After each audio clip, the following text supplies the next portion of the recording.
интернетте хәзер бит сайлауның хәрәмләшү турында видеолары чыга башлады. Сезнеңчә сайлау гадел үттеме?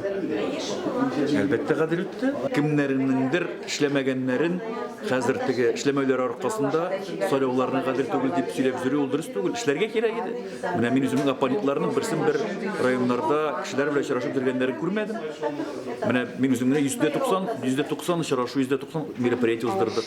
Очрашырга кирәк, йөрергә кирәк, кешеләр белән аралашырга кирәк. Шул вакытталар сине сайлыйлар. Шуны инде йөрмәгән килеш, теге телевизордан чыгып кына кычкырып, тегеләй булай.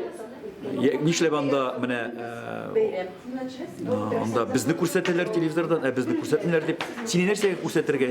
Синең әгәр дә конкрет эшең булмагач, син бер нәрсә белән дә ярдәм, син нәрсәгә күрсәтергә? Нәрсә турында синең турында? Сөйләргә сүзләре юк, эшләгән эшләре юк. Безнең эшләгән эшләребез дә бар. Эшләгән эшләребез дә бар. Һәм алга таба нисбәтем сайын эшләргә теләгебез дә бар. Мин Россия буенча ЦИК әгъзасы түгел. Мин депутат, шуңа күрә кемнеңдер ниндидер хәрәмләшкәннәрен санап карап йөрмим.